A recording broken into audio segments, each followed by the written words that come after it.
Many relationships run into trouble because one partner seeks more closeness, while the other seeks more distance. It's a cycle that therapists like myself call a pursuer-distancer dynamic. Now, typically during the initial infatuation stage, you both want to spend as much time as possible together. Then reality sets in. One partner feels like they're not getting enough attention, and the other one feels suffocated. And the more the pursuer clings, the more the distancer criticizes and pulls back or pulls away. To make things more complicated, the roles can sometimes change during the course of the relationship. For example, when the pursuer decides to move on, the distancer may suddenly start trying to win them back. So, what does all this mean? Minor fluctuations are natural in any relationship. But this cycle can become destructive if it becomes too intense or persistent. If you see pursuer-distancer warning signs in your relationship, try these more effective methods for staying close, and these are some of them. So here are the steps to resolve the pursuer-distancer dynamic. These are the steps to take when you're the pursuer. Meet your own needs. Be honest with yourself about how much you're expecting from your partner, the people you're dating. You may be exhausting them if you're placing excessive demands on the relationship. So try making new friends, cultivating outside interests, and fixing your own dilemmas. Ask for what you want. Your partner is more likely to respond to polite and reasonable requests than nagging and vague hints. And they're not mind readers. Make it clear that you're asking for something rather than putting them down. Who texts more in your relationships?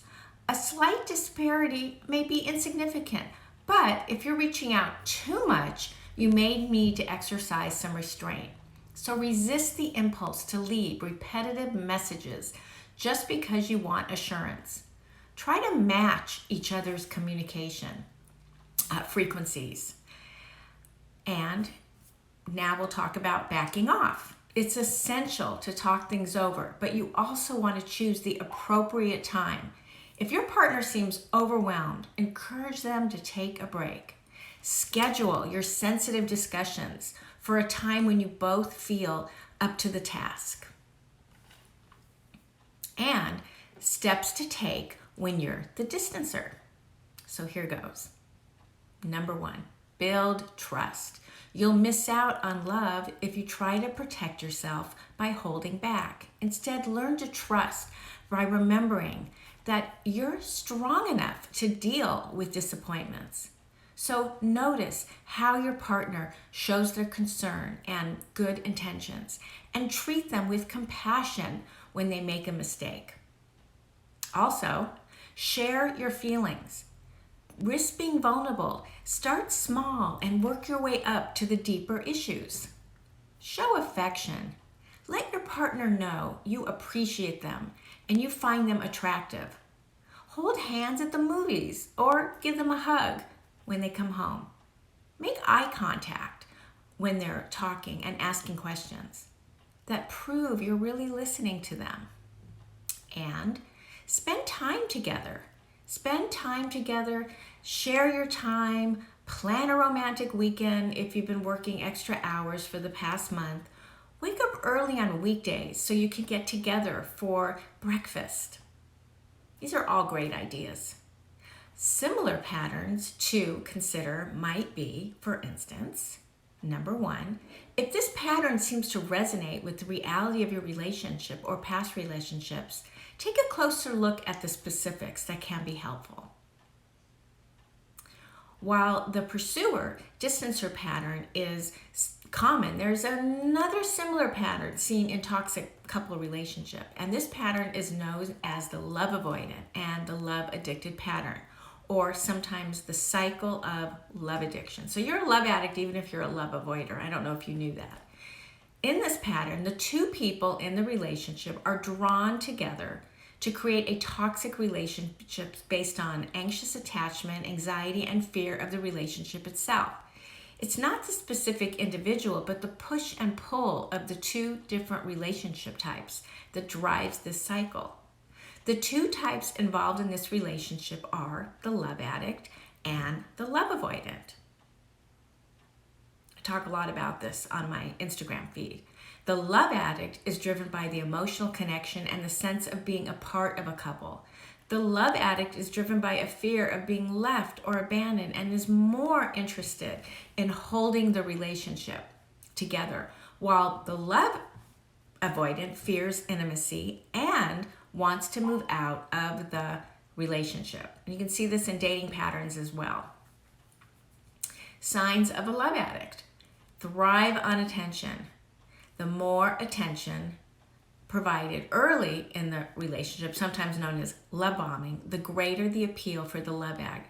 She feels this high from the validation and connection experience. That's why she's vulnerable to narcissists. They ignore red flags, even when there are so many and there are obvious issues with the partner or his or her expectations.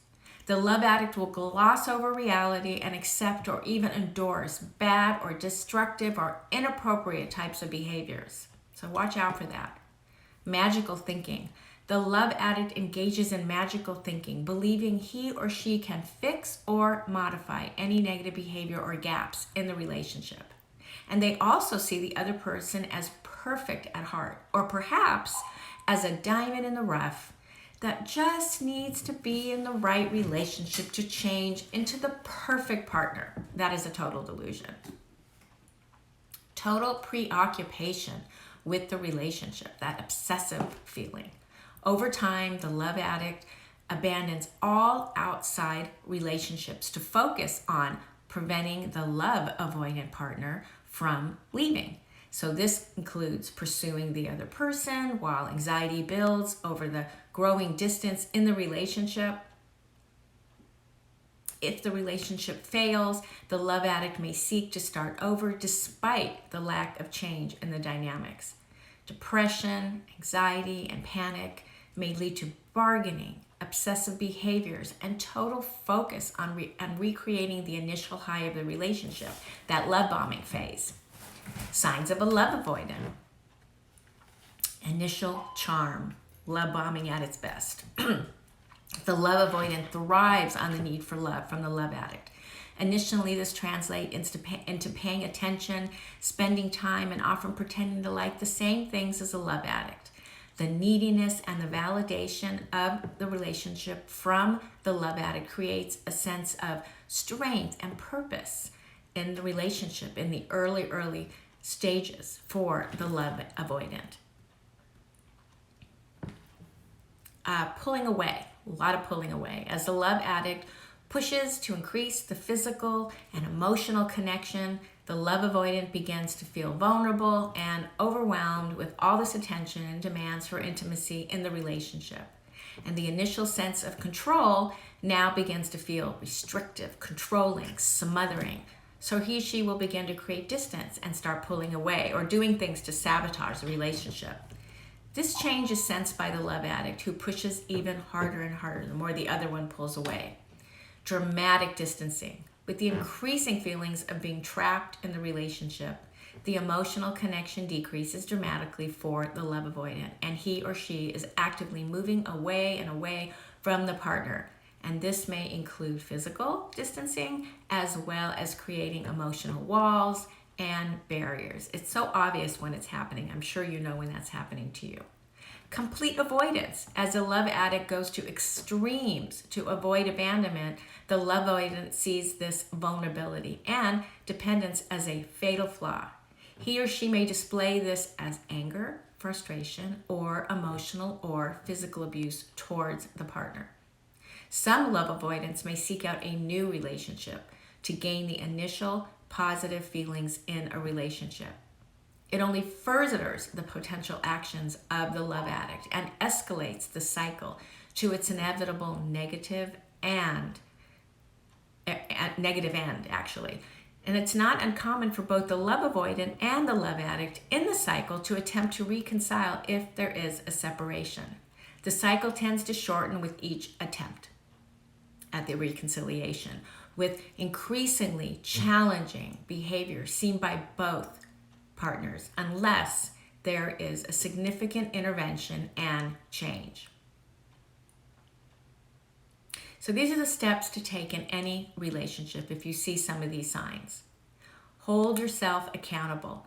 Focus on how your behavior contributes to the dynamics in your relationship rather than blaming your partner. Look at yourself, own your part. You have more control over your own choices. And spot your triggers. What are those trauma triggers? Increase your awareness of how you may be inadvertently sabotaging your happiness.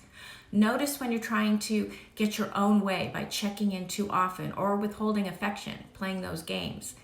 And work together. Remember that you're on the same side. Support each other as you're trying to develop healthier patterns of interaction. A healthy relationship allows you and your partner to balance your needs for autonomy and intimacy. So replace the pursuer-distancer cycle with more open and respectful communication so you both enjoy more love and satisfaction.